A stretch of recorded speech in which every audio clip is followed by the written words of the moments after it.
صحیح بخاری اور صحیح مسلم کی متفق علیہ حدیث ہے کتاب الجنائز چیپٹر میں کہ قبر میں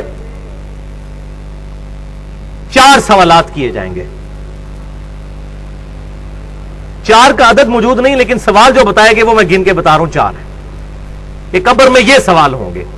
پہلا سوال ہوگا مر ربو کا، بتا تیرا رب کون ہے. دوسرا سوال ہوگا ماں دینوں کا، تیرا دین کیا ہے. تو کیا خیال ہے کہ بریلوی، دیوبندی، اہل حدیث، شیعہ یہ جواب دیا جائے گا یا کہا جائے گا دین الاسلام، میرا دین اسلام ہے. تو اگر قبر میں جا کر اسلام دین ہے تو قبر سے باہر بھی اسلام ہی دین ہونا چاہیے. ان مولویوں کو چھوڑو، ان شیخ الحدیث، شیخ القرآن اور مفتی اعظم اور فلانا اعظم، ان کو چھوڑو، انہوں نے اپنی قبروں میں جانا ہے، پتہ نہیں ان کے ساتھ کیا ہو رہا ہوگا. ہم تو اس کتاب کے پابند ہیں، سیدھی سی بات ہے. وہ اپنے اعمال اپنے ساتھ لے گئے، ہم کسی کے پابند نہیں ہیں. ہمیں ہمارے محبوب صلی اللہ علیہ وسلم بتا گئے ہیں کہ مومن جو ہے جواب دے گا میرا دین اسلام ہے. اب ہمارے حساب سے تو ایک تیسرا سوال بھی ہونا چاہیے تھا کہ تمہارا مسلک کیا ہے. اور جی اسلام تو سارے کہتے ہیں، مسلمان تو سارے کہتے ہیں. اگر ہم اہل حدیث اور دیوبند اور بریلوی اور شیعہ نہیں لکھیں گے تو فرق کیسے پتا چلے گا. تو پھر اللہ تعالیٰ کو بھی چاہیے کہ فرشتوں کے ایک سوال ساتھ یہ بھی لگا لو اس کے ذیل میں ایک جز نمبر 1 کہ دین تو بتا دیا، آپ بتائیں آپ کا مسلک کیا ہے. تو یہ مولویوں کے سارے ڈکوسلے ختم ہو جائیں گے جو ادھر انہوں نے مسجدوں کے باہر یہ مسلمانوں میں تفرقے ڈالے ہوئے ہیں.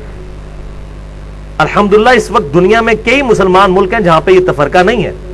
ملیشیا کے اندر کسی مسجد کے باہر بریلوی، دیوبندی، اہل حدیث، شیعہ نہیں لکھا ہوتا. سعودی عرب کے باہر مسجدوں کے باہر کسی مسجد کے سوائے اس کے نام کے مسجد سیدنا ابو بکر، مسجد سیدنا علی، مسجد سیدنا امام بخاری، یہ اس طرح نام ہے لیکن کسی مکتبہ فکر کا نام نہیں لکھا ہوا.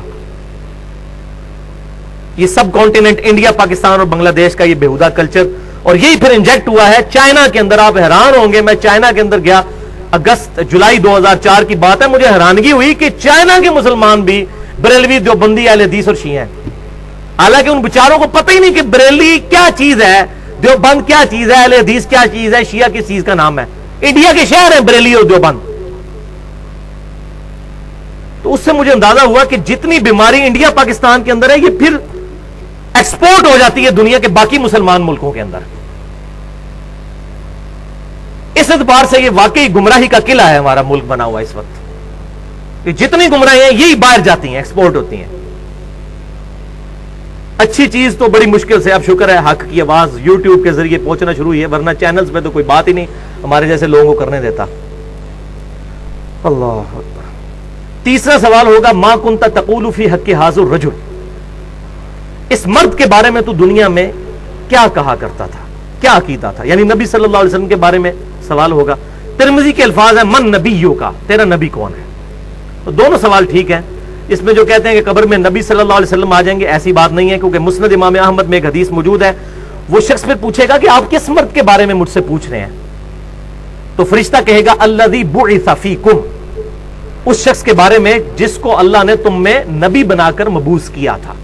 پھر کہے گا مومن ہوا محمد رسول اللہ، وہ تو اللہ کے رسول محمد تھے صلی اللہ علیہ وسلم. اس میں جتنی وہ چیما گوئیاں ہوتی ہیں وہ میں نے مسئلہ نمبر 7 کے نام سے حاضر و ناظر سے متعلق فرقہ وارانہ نظریات کا تحقیقی جائزہ، اس میں نے ڈیٹیل کے ساتھ اس چیز کو ایڈریس کیا. آج محل نہیں ہے، جس کو شوق ہو وہ دیکھ سکتا ہے. تیسرا سوال ہوگا کہ اس شخص کے بارے میں تو کیا کہا کرتا تھا، یا یہ سوال ہوگا کہ تیرا نبی کون ہے. اب ان 3 سوالوں کے بعد ایک چوتھا سوال ہے.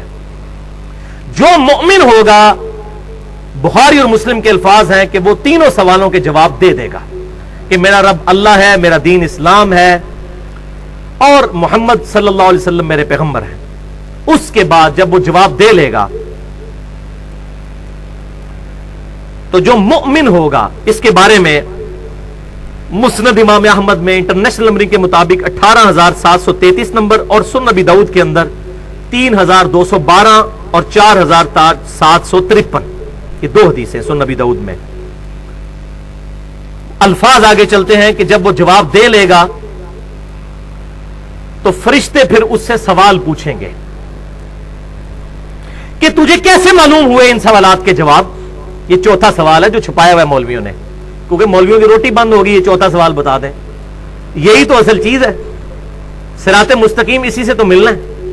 تو چوتھا سوال فرشتہ یہ پوچھیں گے کہ تجھے کیسے معلوم ہوا، تو نے کیسے یہ سوالوں کے جواب دے دیے؟ تو وہ مومن کہے گا میں نے کتاب اللہ پڑھی تھی تو میں نے اس کتاب کی تصدیق کی اور میں ایمان لے کر آیا۔ میں نے کیا چیز پڑھی تھی؟ کتاب اللہ۔ اور انڈیا، پاکستان اور بنگلہ دیش کا مولوی کہتا ہے قرآن و سنت ڈائریکٹ نہ پڑھنا، گمراہ ہو جاؤ گے۔ تو ان کی پبلک پھر کیا قبر میں جا کے جواب دے گی؟ قرآن جس نے پڑھا ہوگا نا، اب پتہ چل گیا کہ کس مومن نے، کون مومن ہے جس نے قبر کے اندر جا کے سوالوں کے جواب دینے ہیں، جس نے پوری زندگی قرآن پاک کو سوائے سورہ یاسین اور سورہ ملک کے، وہ بھی بغیر ترجمے کے پڑھنے کے علاوہ اس کی کوئی اہمیت نہیں سمجھی۔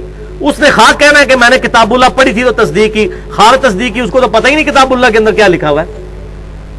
اتنے جھوٹ چل جان گے، کب فرشتہ نے تو نہیں جھوٹ بولیا جا سکتا، فرشتہ نے بولو گے اللہ انہوں دس دے گا، اللہ تعالیٰ بتا دے گا۔ فرشتوں کے ساتھ تو کوئی غلط بیان ہی نہیں کر سکتا۔ اور بخاری اور مسلم کے الفاظ اسی حدیث میں ہے کہ آپ صلی اللہ علیہ وسلم نے اس کے بعد سورہ ابراہیم جو سورت نمبر ہے 14، اس کی آپ صلی اللہ علیہ وسلم نے آیت نمبر 27 جو ہے وہ تلاوت فرمائی۔ اس کے بعد بخاری اور مسلم کے الفاظ ہیں، آپ کے قرآن پاک میں 260 نمبر پیج پہ پہلی آیت ہی یہی ہے، 260 نمبر پیج پہ، یثبت اللہ الذین آمنوا بالقول الثابت، اللہ تعالیٰ ثابت قدم کر دیتا ہے ایمان والوں کو اس صحیح قول کے اوپر۔ صحیح قول کون سا؟ کہ میرا رب اللہ ہے، میرا دین اسلام ہے، اور میرے پروفٹ آپ صلی اللہ علیہ وسلم ہے۔ فی الحیات دنیا، اس دنیا کی زندگی میں بھی، وفی الآخرہ، اور آخرت کی زندگی میں بھی۔ اور آخرت کی پہلی منزل قبر ہے، صحیح مسلم کی حدیث ہے، جو مر گیا اس کی آخرت شروع ہو گئی۔ وَيُضِلُّ اللَّهُ الظَّالِمِينَ، اور اللہ تعالیٰ ظالموں کو گمراہ کر دیتا ہے۔ ظالم کون ہے؟ جو کتاب نہیں پڑھتے، وہ آگے آ جائے گا۔ ابھی تو منافق نے جو جواب دینے ہیں، اور اس کے جواب میں چوتھا سوال جو فرشتے کریں گے وہ آگے میں بتاتا ہوں۔ تو گمراہ کر دیتا ہے اللہ تعالیٰ ان ظالموں کو، خود نہیں گمراہ کرتا، انہوں نے گمراہی خریدی ہے۔ وَيَفْعَلُ اللَّهُ مَا يَشَاءُ، اور اللہ تعالیٰ جو چاہتا ہے کرتا ہے۔ اللہ تعالیٰ کو کوئی روک نہیں سکتا، زبردستی تو اس نے ہدایت نہیں دینی ہے۔ ہاں جو چاہتا ہے گمراہی اس کو دے گا، اور جو ہدایت چاہے گا وَالَّذِينَ جَاهَدُوا فِينَا لَنَهْدِيَنَّهُمْ سُبُلَنَا، سورہ العنکبوت کی آخری آیت ہے۔ جو لوگ ہماری راہ میں کوشش کریں گے ہم ان کے لیے اپنی راہیں کھول دیں گے۔ تو آپ صلی اللہ علیہ وسلم کے بخاری اور مسلم میں الفاظ ہیں، آپ نے سورہ ابراہیم کی آیت نمبر 27 تلاوت فرمائی اور کہا کہ یہ پڑھ کے دیکھ لو قرآن پاک میں کہ اللہ تعالیٰ ایمان والوں کو دنیا میں بھی قول ثابت کے اوپر قائم رکھتا ہے، اور آخرت یعنی قبر میں بھی، اور قیامت کے دن بھی۔ اور وہ قول ثابت کیا ہے؟ میرا رب اللہ ہے، میرا دین اسلام ہے، اور میرے پروفٹ محمد رسول اللہ امام کائنات صلی اللہ علیہ وسلم ہے۔ ہاں جی، اب آ جائیے جناب، منافق کے ساتھ کیا ہوگا؟ پہلا سوال پوچھا جائے گا مر ربو کا، تیرا رب کون؟ وہ کہے گا ہائی ہاتا لا ادری لا ادری، ہائے افسوس مجھے کچھ پتا نہیں، مجھے کچھ پتا نہیں۔ وَلِعَوْذُ بِاللَّهِ تعالی۔ آپ ذرا حسرت کا اندازہ لگائیں اس وقت جب انسان پر ہوگی۔ یہ نہ سمجھیے گا کہ یہ جو دنیا میں کلمے پڑھتے رہتے ہیں تو آخرت میں بھی کلمہ پڑھ لیں گے، اس طرح نہیں ہوگا، اتنا سوکھا کام نہیں ہے۔ وہ تو حدیث میں بتا چکا صحیح بخاری سے شروع میں کہ جس نے میری اطاعت کی وہ جنت میں جائے گا، اور جس نے میری نافرمانی کی اس نے میرا انکار کر دیا۔ انکار کرنے والے، جس نے دنیا میں رسول اللہ کی ماننے سے انکار کر دیا صلی اللہ علیہ وسلم، قبر میں کیسے رسول اللہ کو مان لے گا وہ؟ اللہ اکبر۔ منافق سے دوسرا سوال ہوگا، وہ کہے گا مجھے نہیں پتا۔ تیسرا سوال ہوگا، مجھے کہے گا مجھے نہیں پتا۔ اللہ اکبر۔ پھر چوتھا سوال اس سے ہوگا، وہ تجھے سوالوں کے جواب کیوں نہیں آ رہے؟ فرشتے پوچھیں گے یہ چوتھا سوال منافق سے، یا وہ جو گناہگار شخص ہے اس سے۔ تو اب آگے سے سنیں وہ کیا کہے گا۔ میرا خیال ہے اکثریت اللہ معافی دے شاید پاکستانیوں کی اسی جواب پر ہوگی۔ وہ کہے گا میں وہی کہتا تھا جو لوگ کہتے تھے، سن سنا کے سنی۔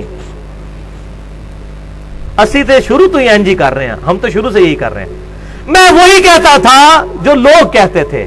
یہ الفاظ بخاری اور مسلم دونوں میں موجود ہیں، اور میں انٹرنیشنل نمبر بھی بخاری کا بتا دوں 1374، کتاب الجنائز میں بخاری کے الفاظ ہیں، وہ کہے گا میں وہی کہتا تھا جو لوگ کہتے تھے چوتھے سوال کے جواب میں۔ اللہ اکبر والعیاذ باللہ تعالی۔ اب یہاں پر بات ختم نہیں ہوئی، اس لیے میں کہتا ہوں پڑھ پڑھا کے سنی بنے، سن سنا کے سنی نہیں، سن سنا کے سنی ہو جائیں گے۔ فرشتے پھر اس کو ڈانٹتے ہوئے کہیں گے تم نے خود پڑھ کر حق حاصل کرنے کی کوشش کیوں نہیں کی؟ یہ بھی اسی بخاری 1374 میں الفاظ ہیں، تم نے خود پڑھ کر حق حاصل کرنے کی کوشش کیوں نہیں کی؟ آگے پھر میں حق بجانب ہوں نا کہ پھر وہ آگے اس کو کہنا چاہیے، وہ قیامت والے دن تو کہے گا، وہ امام الانبیاء کی دعوت قرآن والے میں بھی ہے، اے اللہ ہمارے بزرگوں کو دگنا عذاب دے کہ ان کی وجہ سے ہم گمراہ ہوئے۔ تو پھر وہ کہے گا نا کہ سانو بزرگاں نے مار چھڑیا، انہوں نے دگنا عذاب دے۔ قرآن کے الفاظ ہیں، سورۃ العذاب کا آخری رکوع پڑھ کے دیکھ لیجیے، اے اللہ ہمارے بزرگوں کو دگنا عذاب دے۔ اور سورہ حامیم و سجدہ میں تو اس سے بھی سخت الفاظ ہیں، اے اللہ ہمارے بزرگوں کو ہمارے حوالے کر، ہم انہیں اپنے پاؤں کے نیچے روندیں جن کی وجہ سے ہم گمراہ ہوئے۔ اور اس پہ میں نے پورا 2 گھنٹے کا لیکچر دے دیا ہے، بالکل ننگا لیکچر، بزرگوں کی اندھا دھند پیروی کا انجام اور اس کا علاج، مسئلہ نمبر 71A کے نام سے۔ اس میں ہی میں نے ساری آیات بتائی ہیں کہ قرآن پاک میں آخرت کی ناکامی کی سب سے بڑی وجہ بغیر تحقیق کے بزرگوں کو فالو کرنا ہے، اپنے اپنے۔ ایک قادیانی اگر قادیانی بزرگوں سے ہی مسئلے پوچھے گا، اس کو ختم نبوت کہاں سے سمجھ آئے گی؟ اسی طریقے سے باقی مکتبہ فکر کے لوگ بھی اگر اپنے اپنے بابوں کے پیچھے چلیں گے، خود نہیں پڑھیں گے۔ اب یہ اس کو پھر آگے کہنا چاہیے کہ جی یہ تو علماء کا کام ہے پڑھنا، جس طرح کہ ہمارے مولویوں نے پٹی پڑھا دی ہے، جی علماء کا کام ہے پڑھنا۔ فرشتے کہیں گے تو نے خود پڑھ کر کیوں نہیں حق حاصل کرنے کی کوشش کی؟ آلے بھی مسئلہ ختم نہیں ہوا۔ اس کے بعد الفاظ ہیں اسی حدیث کے صحیح بخاری کے کہ پھر فرشتے اس کے سر میں مہمان نوازی کے طور پر ہتھوڑا ماریں گے، وہ بالکل زمین کے برابر ہو جائے گا۔ اور بخاری کے الفاظ ہیں کہ اس کی آواز، اس کی چیخنے کی آواز اور ہتھوڑے کی آواز زمین و آسمان کی تمام مخلوقات سنیں گی سوائے جنوں اور انسانوں کے، کیونکہ وہ شریعت کے مکلف ہیں، وہ نہیں آواز سن سکتے۔ اگر وہ سن لے تو یہ سارے بندے کے پتر نہ بن جائیں۔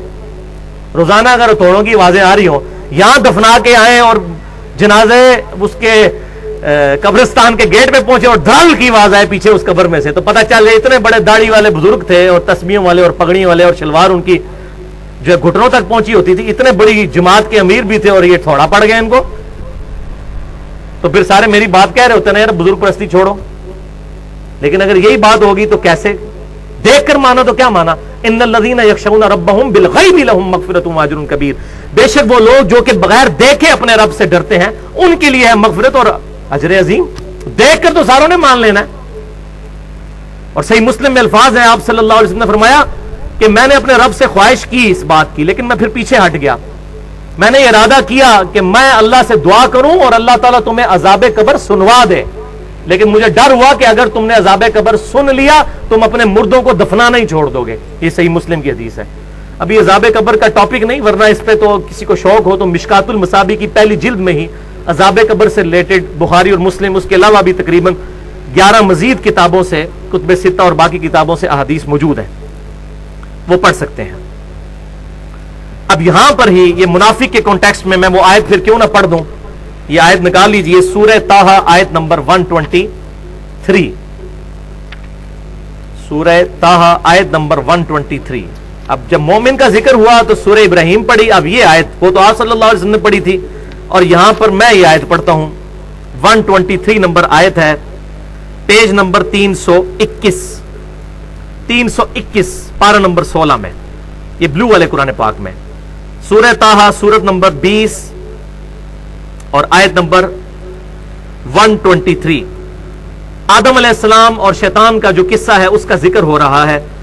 قَالَ اهْبِطَا مِنْهَا جَمِيعًا، پھر ہم نے آدم علیہ السلام اور ان کے ذریعے پوری انسانیت کو خطاب کیا کہ اب اس جنت سے نیچے اتر جاؤ۔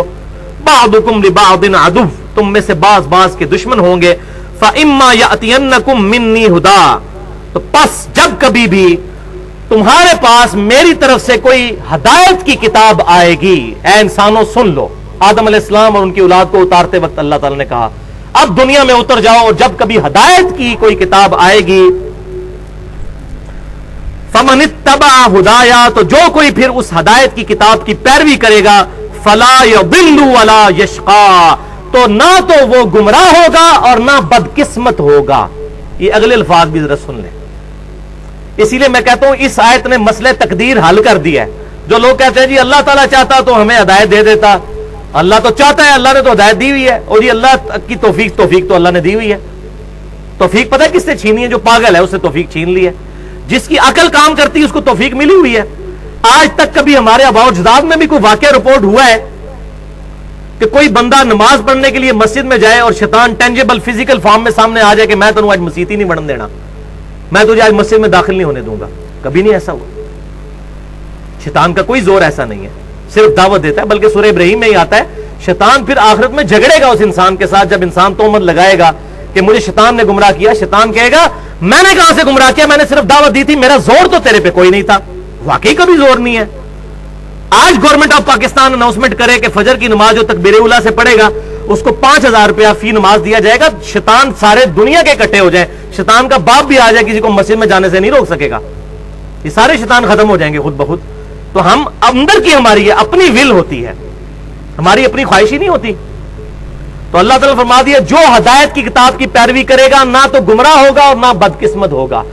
اس سے یہ پتا چل گیا کہ جو خود قرآن کو نہیں پڑھتا اس نے بدقسمتی خود کمائی ہے، نہ کہ وہ اللہ تعالیٰ نے اس کو بدقسمت ڈکلیئر کیا ہے۔ ولا یشقا، شقی نہیں ہوگا وہ۔ شقی کہتے ہیں عربی میں بدقسمت کو، سعید کہتے ہیں خوش قسمت کو۔ تو مسئلہ تقدیر بھی الحمدللہ اس حوالے سے حل ہو گیا۔